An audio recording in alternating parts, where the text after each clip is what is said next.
Bonjour Didier. Bonjour. Alors comme tu t'en doutes, depuis vendredi dernier, on a pas mal de questions de la part de nos partenaires, donc je voudrais échanger avec toi sur ces questions. Alors la première, c'est simple, Brexit, nouveau Lehman, pas nouveau Lehman, qu'est-ce que tu en penses? Alors, ça n'a absolument rien à voir. Il faut se souvenir que Lehman, c'était une crise de crédit qui provenait du fait qu'un secteur bancaire s'était énormément leveragé, a pris énormément de risques, pour ensuite prendre une exposition dans des actifs de très mauvaise qualité, l'immobilier aux États-Unis pour commencer. Et donc, il y a eu une crise de crédit majeure. Là, ça n'a rien à voir. On a un événement politique qui peut avoir simplement des ramifications sur l'économie. C'est plus comparable, à mon avis, dans l'esprit, aux attentats du 11 septembre, qui n'était pas un événement économique en tant que tel, mais qui a eu un impact sur la croissance. Alors, en l'espèce, là, on a effectivement quelque chose qui ressemble, parce que le point de départ, c'est, et tu sais à quel point on s'est exprimé sur le sujet, le point de départ, c'est une croissance économique globale qui commence à décevoir depuis un an environ, et des banques centrales qui, elles aussi, commencent à décevoir, c'est-à-dire qui commencent à montrer les limites de leur impact. Depuis 5 ans, entre 2011, 2012 et 2015, il y avait essentiellement l'espoir que les banques centrales, tôt ou tard, finiraient par faire accélérer le cycle économique. Et ce que l'on voit depuis un an environ, et c'est ce changement de régime de marché qui est essentiel, c'est que non seulement les banques centrales n'ont pas réussi à le faire, le cycle économique global est en train de ralentir, et en plus de ça, les banques centrales sont de moins en moins convaincantes dans leur capacité à en faire davantage. Donc on est dans un environnement de croissance qui ralentit, et le Brexit est un événement qui probablement va renforcer encore un petit peu cette tendance, donc qui va renforcer ces sortes de bear market dans lequel on est rentré depuis un an environ, et qui, parce que la croissance ralentit, elle est plus vulnérable à des chocs externes. Donc il y a eu un choc externe il y a un an à peu près, presque un an, quand la Chine a dévalué sa monnaie.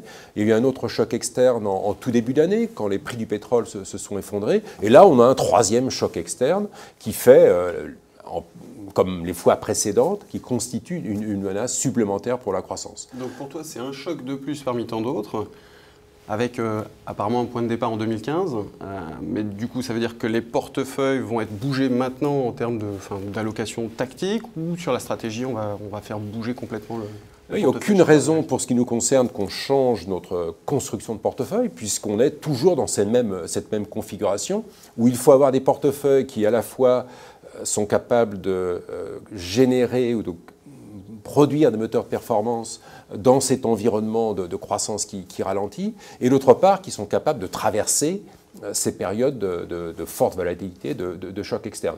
Donc c'est assez intéressant, parce que le Brexit de jeudi, c'était un petit peu une caricature de ces moments-là, parce que beaucoup d'investisseurs, des fonds spéculatifs, ou même des fonds qui ne sont pas supposés être spéculatifs, mais qui se sont comportés en fonds spéculatifs, ont parié sur le résultat d'un vote politique. Alors naturellement, les probabilités étaient dans leur sens, sauf que comme les marchés s'étaient alignés sur les probabilités, naturellement tout le monde était dans le même sens. Et donc la surprise du Brexit a coûté très cher à ceux qui, au lieu de gérer les risques, se mettaient en spéculation sur un événement sur lequel ils n'avaient pas la moindre valeur ajoutée. Donc on a un élément, comment dirais-je, de spéculation qui s'est dénoué vendredi. Et à partir de maintenant, pour les prochains jours, les prochaines semaines, on rentre dans davantage la réalité de l'impact économique éventuel de ce fameux Brexit. Alors justement, on ne va pas en savoir beaucoup tout de suite. Ça va prendre des mois avant de pouvoir mesurer dans quelle mesure ce type d'événement peut avoir un impact sur la croissance ou pas. Dans tous les cas de figure, l'impact ne sera pas positif. C'est un risque asymétrique.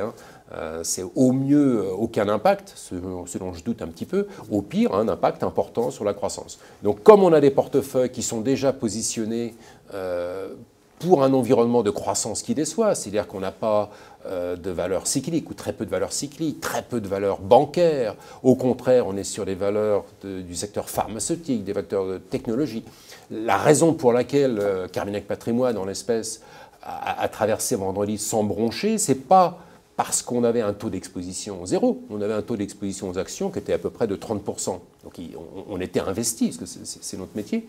Mais en revanche, on avait une construction de portefeuille qui faisait qu'on avait d'un côté une construction qui était, comment dirais-je, tout temps, qui ne reposait pas sur des valeurs risquées, avec du levier, avec une exposition au marché importante. Et on avait en face de cela, dans cette construction, des outils de gestion du risque, une exposition au dollar, au yen, une exposition aux valeurs aurifères, une exposition aux emprunts du Trésor américain, donc qui sont des positions qui contrebalancent une exposition action et qui font qu'on traverse ce genre de période sans trop de problèmes. On va rester tout à fait exactement dans cette configuration-là et on va continuer de gérer le taux d'exposition de manière active parce qu'on va continuer très probablement, comme c'est déjà le cas 3 fois de suite depuis 1 an, d'avoir des moments de correction avec des excès et qui permettent souvent de rentrer en portefeuille des titres dans de bonnes conditions. Alors des excès qui ont souvent été corrigés par les banquiers centraux, donc est-ce qu'on peut s'attendre de nouveau à une BCE qui va intervenir, et une banque d'Angleterre également? Oui, c'est très probable. Ils ne vont pas avoir le choix.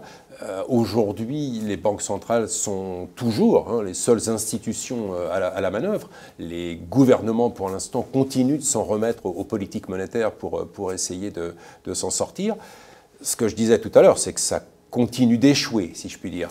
Et ce qui est intéressant pour l'avenir, parce qu'il va bien arriver un moment, alors je ne sais pas quand, il va bien arriver un moment où, face à ce constat d'échec, il faudra passer à autre chose. Autre chose, c'est quoi? Et donc, autre chose, ce sera quelque chose de plus radical, donc qui peut éventuellement s'illustrer par des politiques monétaires encore plus radicales. On parle de ce fameux helicopter money, où les banques centrales ne se contenteraient pas d'acheter des emprunts d'État, mais directement contribueraient au financement des budgets des États. Donc ça serait quelque chose d'assez révolutionnaire quand même. Et de la même manière, sans être aussi radical, on peut imaginer que des gouvernements dans le monde, finalement, reconnaissent qu'il faut, à travers des projets d'infrastructure, des projets de relance par l'État, essaient de contrebalancer le fait que l'investissement privé ne redémarre pas, et donc l'investissement public est la seule solution. Alors on n'est pas encore là, parce que pour l'instant, il y a toujours ce dogme de l'équilibre budgétaire, mais un jour, ça va se produire.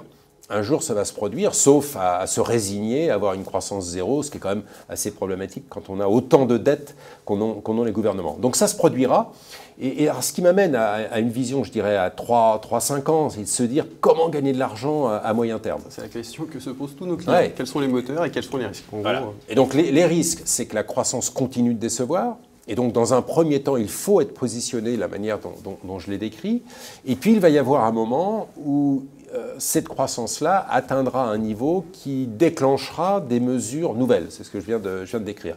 À ce moment-là, je ne sais pas si le marché jouera immédiatement l'efficacité de ces nouvelles mesures, mais en tout cas, ces nouvelles mesures, qui seront des mesures de reflation, si je puis dire, c'est faire un dernier effort pour relancer l'inflation. Alors ce jour-là, je pense que nos positions aurifères en profiteront. On peut même imaginer que les matières premières pourraient commencer à en profiter. Si on a des dépenses budgétaires plus importantes, ça commence déjà en Chine. On pourrait en avoir aux États-Unis avec un nouveau président d'ici 1 an. On pourrait imaginer également que tous ces efforts-là rendent la classe d'actifs émergente de plus en plus intéressante. Parce que finalement, ce qui est en train de se produire là, et c'est une observation que je me fais depuis quelques semaines, qui me frappe dans une vision à moyen terme. En fait, ce qu'on a dans le monde développé, en Europe comme aux États-Unis, c'est un manque d'investissement depuis 5 ans. Et résultat, le potentiel de croissance a été massivement réduit. Et résultat, les banques centrales peuvent baisser leur taux autant qu'elles veulent, la croissance ne repart pas. Ce qui est intéressant, c'est que dans cette même période de 5 ans ou environ, le monde émergent, lui, a continué d'investir. Alors parfois trop, parfois mal, parfois en prenant des risques, mais il a continué d'investir. Autrement dit, on se retrouve dans une situation, avec un horizon de 5 ans, qui nous rappelle un peu ce qu'il y avait précédemment, c'est-à-dire un potentiel de croissance dans le monde émergent supérieur à ce qu'on a dans le monde développé. Donc il y a une réflexion qui, à mon avis, est intéressante à mener, qui est peut-être un peu prématurée, je ne sais pas, mais qui consisterait à considérer que le monde développé va avoir beaucoup de mal à sortir de cette torpeur de croissance, mais avec les efforts qu'il va fournir, les premiers bénéficiaires pourraient être les pays émergents. Donc, à l'instar de ce qui s'est passé post-2008, finalement, les plans de relance avaient permis... Oui, absolument. Alors là aussi, il y avait eu des excès, donc il faudra se méfier des excès et gérer le risque une nouvelle fois. Et la Chine est toujours dans cette période de gestion des excès du passé, donc il faudra faire attention. Ce qui peut être intéressant, c'est que ça peut donner du potentiel sur la dette émergente également, et pas seulement sur les actions, parce qu'il y a des pays qui ont beaucoup souffert, qui se retrouvent désormais avec une croissance extrêmement faible, une inflation qui ne peut que baisser, et donc on a dans ces pays-là parfois des taux d'intérêt élevés. Si ce sont des producteurs de matières premières, si le prix des matières premières remonte, eh bien finalement les finances de ces pays pourraient s'améliorer. Donc il y a dans le monde émergent une mosaïque là, de potentiel qui est en train de se créer, sur lequel il va falloir avancer les yeux ouverts, mais qui commence à être assez intéressante dans un monde où l'univers développé va vraiment avoir beaucoup de mal à sortir de son déficit de croissance. Voilà qui est clair, on aura quelques moteurs. Merci beaucoup. Merci.